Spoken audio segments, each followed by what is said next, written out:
Molweni Mituna, igama lam ngu-Asanda Qhoboka, a mother of two and also a mother of a deaf child. Welcome to Definitely Sanda, a platform I've created to share my journey as a mother of a deaf child and the tools I've used and also the research I've gone through. A reminder, this is not a medical advice. Whatever views I've shared here do not constitute as a medical advice. If you do need medical advice, please seek medical advice through medical professions.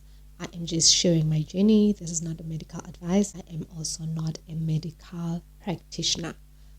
Now that we have that one covered, today I'll be discussing different causes of hearing loss and the complications that comes with that, and also what can you do to prevent those, and also how can you check your hearing tolerance, whether or not that your hearing needs attention or not. So firstly, I'm going to be starting with the causes of hearing loss. All right, from my perspective, I think I would love to believe that my son was born deaf, because he never had any illnesses that are associated with hearing loss. He was not a sickly child when he was born. He was never a sickly child. He's still not a sickly child. He only gets flu like every other person, and it is never excessive, even the flu itself. So, and also he was not involved in an accident, head trauma, nothing like that. So that was also ruled out when I was seeking information on that.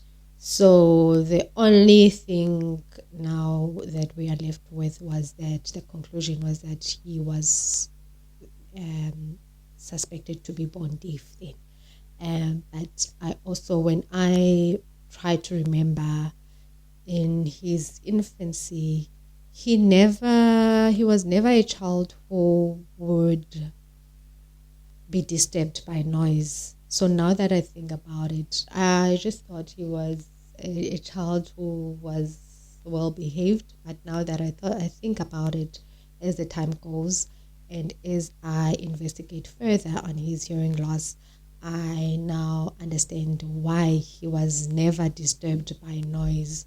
When he was asleep, people would come in the room and leave the room, and he would not be disturbed. So that is why I'm thinking that he was born deaf. There are other chances that he might have, it's genetic. We've tried to explore that. It is still under research.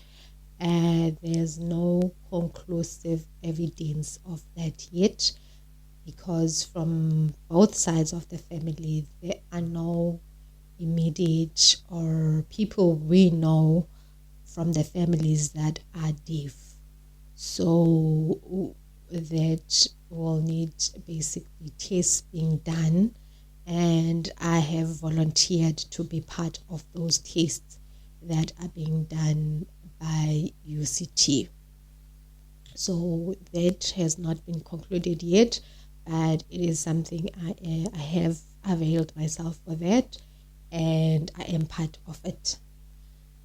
And then so that is one part of hearing loss. And then there's another one where I think that is more prevalent to a lot of us, where aging can cause hearing loss. I take it like a car. A car, when it gets older, the wear and tear becomes a lot more. So I think the same thing happens as a person gets older. Your organs deteriorate and they don't function as well as they would when you are young. So That is why you get spectacles as you grow older, and some people also get hearing aids. I think we've seen or that or the late Joe Mafela, who had hearing aids towards his last days, because the hearing needed to be amplified because he could not naturally hear properly as he did while he was younger. So that is that. The cells get damaged, and then they need amplification to assist you with the hearing. And then another one would be the build up of wax in your ear. Wax in itself is not a problem. It becomes a problem when it becomes excessive.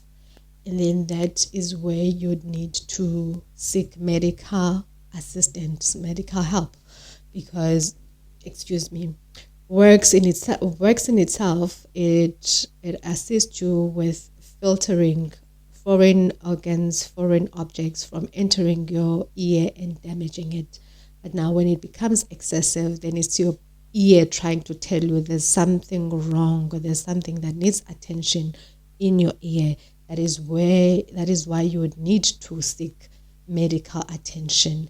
It is advisable not to use cotton buds in your ears when you're cleaning them, or any other sharp objects, as they may push the wax down instead of taking it out. They may push it down, further down, where you are not able to reach, and it may clog up in there and cause infections, and which may lead to hearing loss.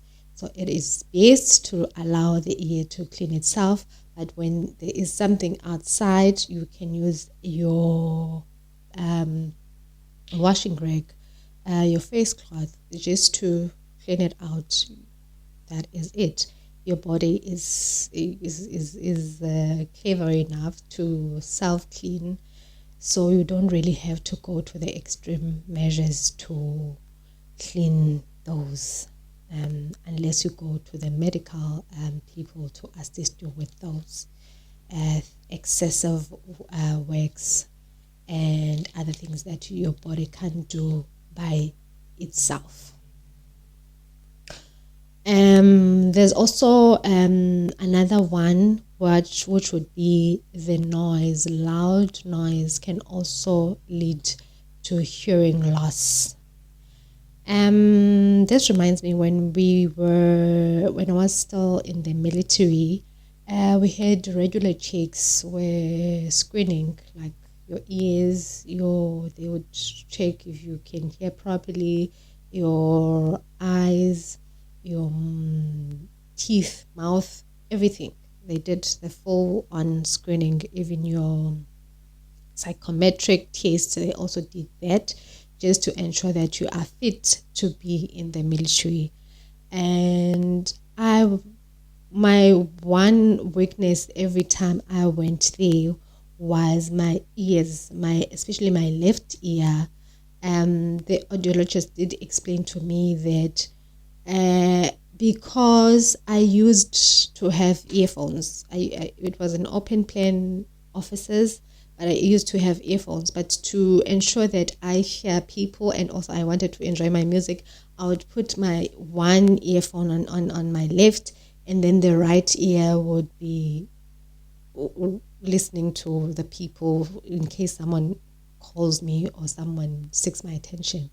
So because I used the one, I would increase the volume so that I can hear the music louder, to compensate for the other ear that it does not have the ear or the earphone. Wow. So because I used my left ear a lot, and I used loud noise on my left ear, because the conversation is is a bit softer on the ear, so it doesn't strain the ear, but the music, the beats and everything, the loudness on this side,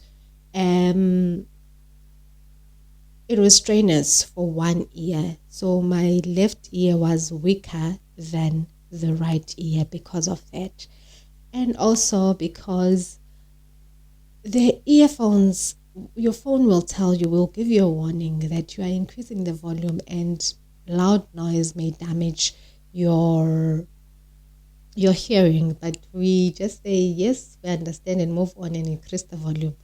That warning is very important, and it is important that we adhere to that. It is meant to assist you with your hearing and preserve your hearing. Also, other forms of loud noise that may impact your hearing. Gunshots. I've got another example. When I was in the military, when we did firearm training, we were issued with these. These are earplugs.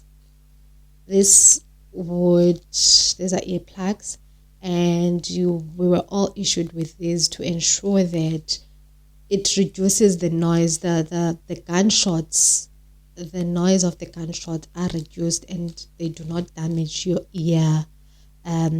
eardrums.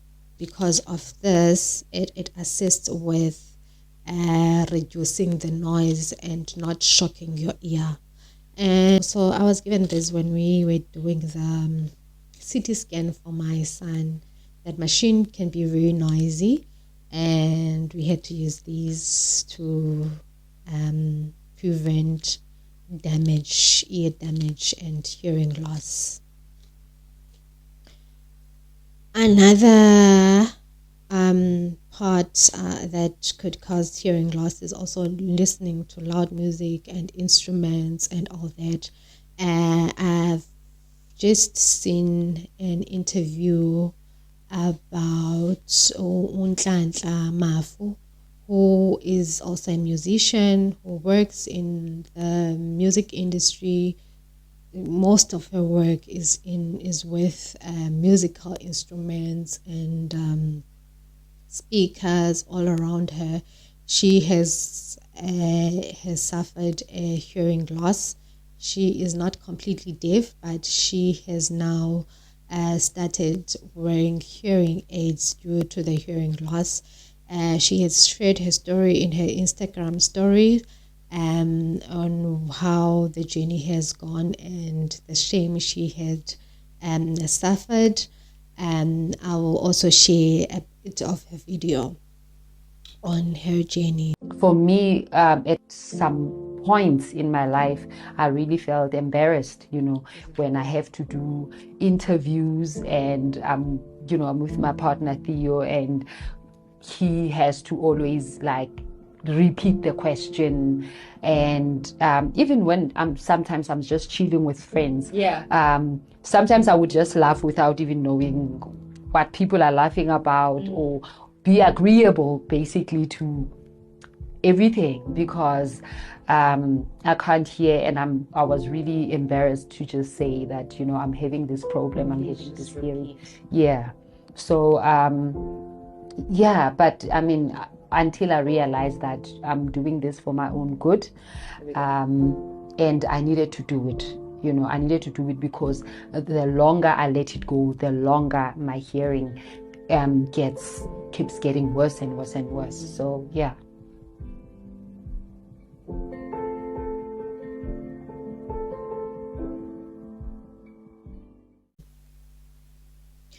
And also, as there are medicines that can also cause hearing loss, and this is why you are always asked for consent, and also always asked for vaccines that you have taken, which they may prevent you from actually getting or reacting to some medication and affecting your hearing.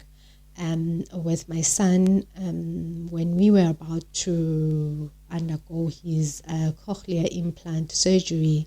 I was asked by his doctor for his Road to Health card so he can see, the doctor is a she, so she can see which vaccines he has taken, and luckily for us, he has taken all the vaccines that he needed to take so that to prevent him from getting any infections. And if he hadn't taken or any of those that were required, he would have been the doctor would have been prescribed a medication, because they do not operate without the child having taken those preventative vaccines. So the implications of these of the hearing loss, especially for people who have been hearing and now have lost hearing, I've just, according to what Nhlanhla Mafo has shared, is that she experienced shame. She didn't feel like it was, she was not able to accept it at some point because she's still young. And at some point she would just agree to conversation without asking people to repeat themselves, because she was ashamed. And also she would sometimes just laugh when people are laughing without even understanding what is being said. I've also seen through my son frustration on when people do not understand him. And I have also seen now, because I am with him now, he's got his hearing aid, his hearing cochlear implant and speech processor. So now I am interacting with him, and there are words that I say to him and he says it back to me. And when he says it back, it's totally different from what I've said, but that's how he understands it. And so now I get to be part, to see his frustration, and I get to understand his journey from his point of view, because now the roles are changed, and he's the one who actually initiated the process. I'm very happy for that, because now I get to be in his, because I would say the word to him, two different words, and he sometimes would not understand, and I would raise my eyebrows like, why can't you understand? It's different.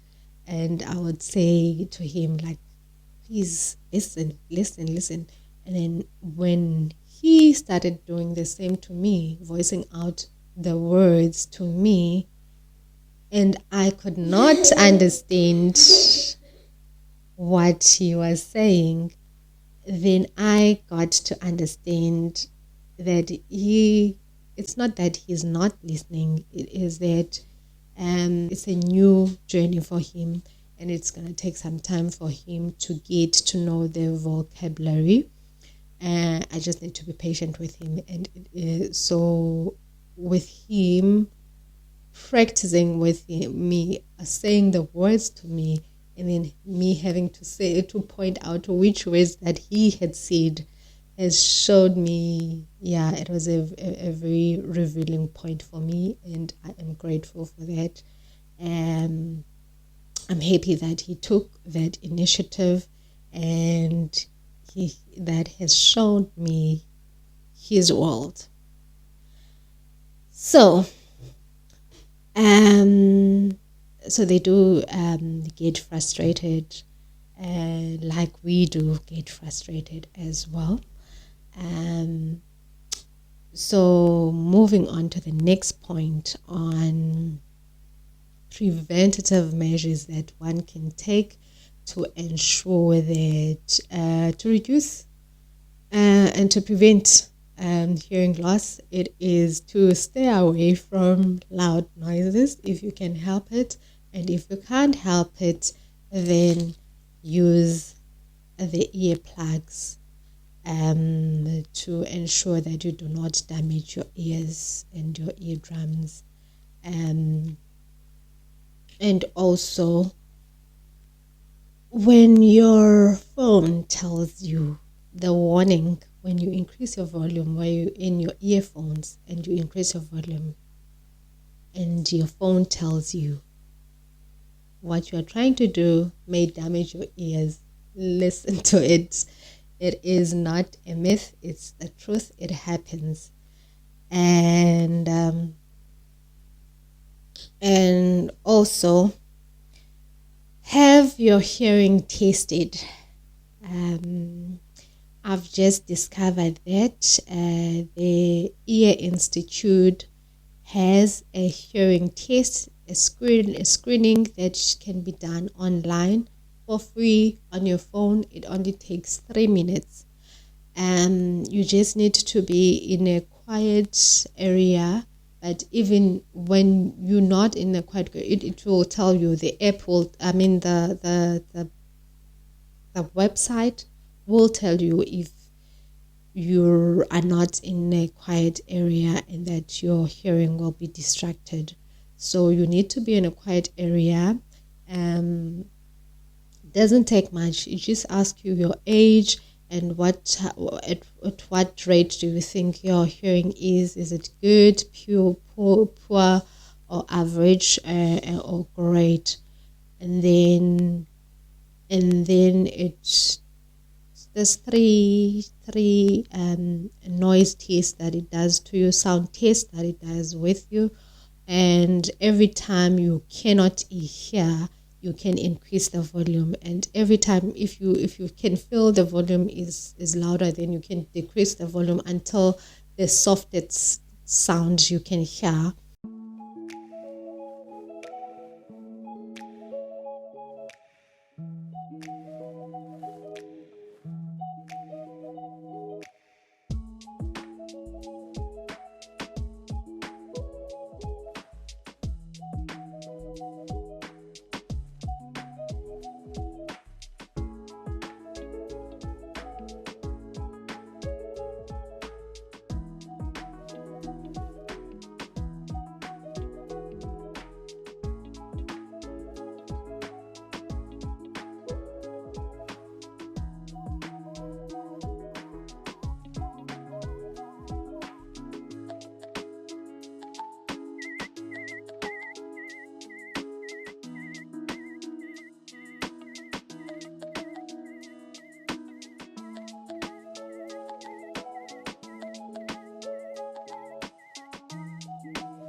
According to my taste, I have a moderate